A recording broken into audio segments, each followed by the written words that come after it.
kawan yang sarung, nggak jangan pakai sarung, pakai celana, dan sholatnya celananya agak naik-naik dikit. Nah, itu kan akidahnya gitu.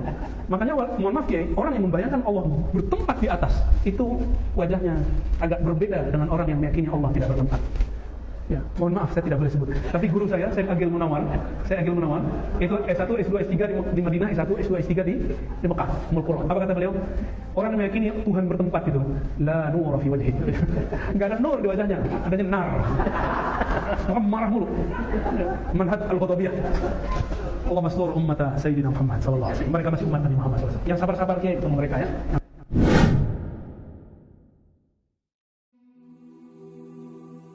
Bismillahirrahmanirrahim. Assalamualaikum warahmatullahi wabarakatuh.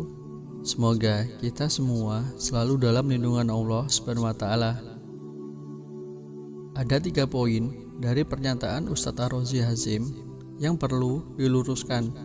Pertama, orang Salafi atau Wahabi mengatakan Allah bertempat duduk-duduk di atas arsy. Yang kedua, orang yang berkeyakinan Allah bertempat, maksudnya kelompok Salafi, mukanya nggak ada cahayanya, berbeda dengan orang Aswaja, Asy'ari, Maturidi. Dan yang ketiga, orang Salafi kerjaannya marah-marah mulu. Perlu kami informasikan bahwa cuplikan video di atas adalah video yang sudah dipotong, yang bertujuan untuk mengambil poin-poin yang perlu diluruskan, bukan untuk memfitnah sebagaimana yang sering terjadi ketika ceramah seorang ustadz dipotong dengan sembarangan, sehingga menimbulkan makna lain dari video aslinya, yang akhirnya jadi kontroversi di tengah masyarakat. Yang pertama, benarkah orang-orang Salafi punya keyakinan Allah bertempat dan duduk-duduk di arsy? Karena berpendapat Allah di atas langit, di atas arsy. Jawabannya tidak benar. Bukan Salafi yang meyakini Allah bertempat, tapi logika berpikir kalianlah yang salah.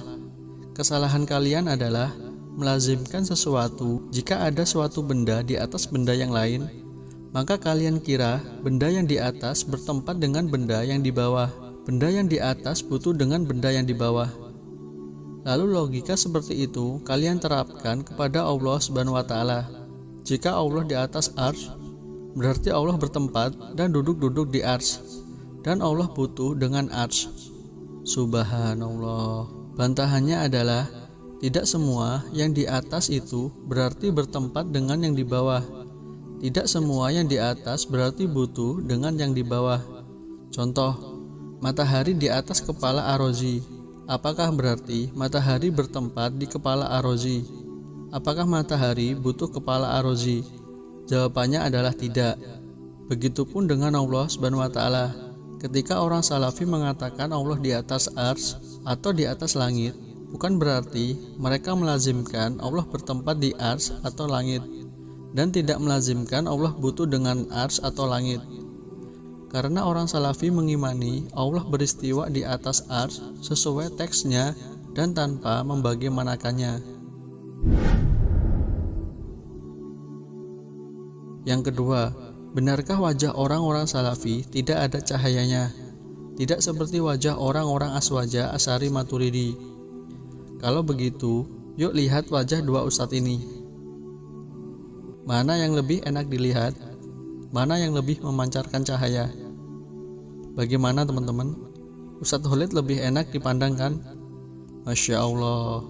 Tidaklah ilmiah wajah seseorang dijadikan dalil dalam akidah.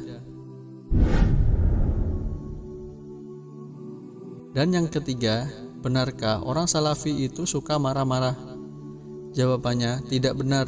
Ini tidak sesuai fakta di lapangan. Kita berkaca dari Indonesia saja, antara orang-orang Salafi dan Aswaja, Asy'ari, Maturidi. Siapa yang sering bubarin kajian orang karena berbeda pendapat? Siapa juga yang sering demo menolak kajian ustadz yang tidak sependapat? Siapa yang bakar masjid karena dianggap tidak sependapat? Siapa juga yang suka mendemo pemerintah agar masjid yang tidak sependapat dengan dia agar dibongkar? Jawablah sendiri dengan objektif dan jujur. Jadi, ketika pernyataan Ustadz Ar-Razi Hazim tidaklah benar adanya. Wallahu a'lam bishawab. Semoga Allah menjaga kita semua dari subhat-subhat yang menyambar-nyambar. Wassalamualaikum warahmatullahi wabarakatuh.